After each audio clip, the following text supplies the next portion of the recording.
Mchezo ambao unaendelea kukita mizizi nchini, japo kwa mwendo wa kobe, licha ya vikwazo vingi vinavyokumba mchezo huu ambao unatambulika sana kutawaliwa na wanaume. Yupo Malkia Lesley Sarcombe ambaye amejikweza na kukaa kileleni mwa jedwali la mchezo huu wa kifalme. Lakini ni vipi Malkia akanawiri katika mchezo wa kifalme? Mwanahabari wetu wa michezo Steven Kiprop alikutana na Malkia huyu na kutuandalia taarifa ifuatayo. Katika mchezo wa wafalme, mila, uhodari na ukoo ni viungo muhimu. Kutia foro uwanjani ni ukurasa wa mwisho katika hadithi iliyoanza kusimuliwa takriban karne moja iliyopita. Ni mchezo uliotua nchini nyakati za wakoloni takriban karne moja iliyopita, mbio za farasi ambazo vile hujulikana kama mchezo wa wafalme.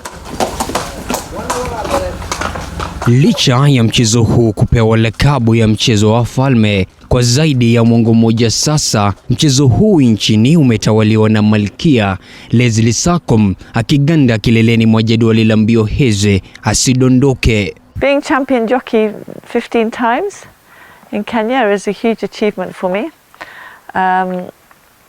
And for me, just learning so much about racehorses and these horses as individuals has been one of my, I think, most rewarding aspects of racing, and being able to get them to perform as well as they can. Kando na mbio hizi za farasi kumkweza jedwali la maisha, Sarcombe anafichua kuwa mchezo huu pia umemsaidia pakubwa kuboresha afya yake ya akili, ambayo kulingana naye ndio manufaa makubwa aliyopata. I was at university. I've just graduated as a veterinary surgeon from Nairobi, and one of my saving graces, I think, for my mental health actually was coming here every morning and riding horses.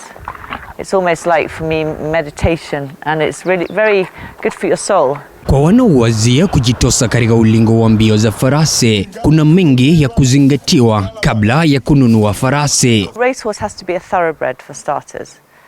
That's the rules. They have to be born as thoroughbreds.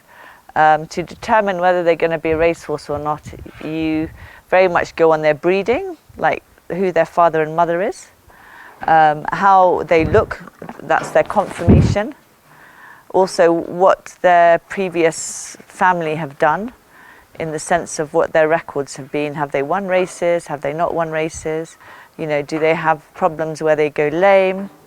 All that sort of thing, I think, is very indicative of what makes a racehorse. Kwa kawaida farasi hununuliwa akiwa angali mchanga, mara nyingi kati ya umri wa miaka 2 na 3, kunolewa kwa angalau miezi 6 kabla ya kutoswa uwanjani kwa mashindano akiwa na umri wa miaka 3 pekee. When we get them, first of all, we get them as youngsters where they haven't been taught anything. So you have to teach them to be ridden, and then you get them conditioned, which is strong, you know, like trotting. And then we teach them to canter, and then from that you teach them to gallop.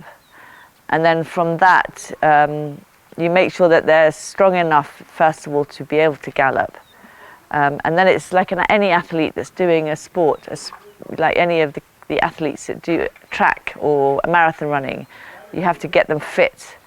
Usually it takes about 6 to 8 weeks to get them race fit, depending on whether they're coming back from an injury or whether they're being, you know, coming back as a 2-year-old, which will take longer because we have to condition them, which is put muscle on them so that they can carry themselves to be ready to do high speeds.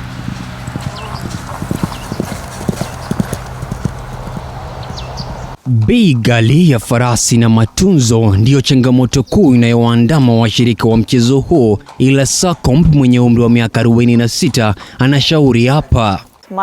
My personal advice to anybody who wants to be part of this sport, which is a really, you know, it's a sport of kings, is to go in a syndicate, which means you get a group of you, like your bar buddies or people you hang out with, your friends, and you all put money in towards a horse, and then you have it as a group. Licha ya kujiendeleza kibinafsi katika mbio za farasi, Sarcombe pia ni mlezi wa vipaji. Richard Kibet ambaye ameshiriki mbio hizi kwa miaka 19 sasa, akiwa mmoja wa wanafunzi wake. Kama sio farasi sijui sasa ningekuwa wapi, because imenitoa mbali na katika hali ya kimaisha, kiuchumi, farasi ndio imekuwa kikuzo kubwa kwangu. Mbio za farasi zinalipa especially when you are patient, na kitu ya muhimu ni kupenda na utie bidii kwa kazi yako, farasi hulipa.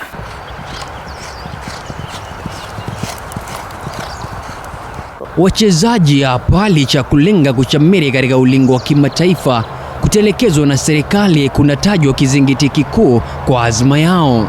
There's very little involvement with the government. We could really do with their help. You know, the land, I believe, was from the government about over 100 years ago.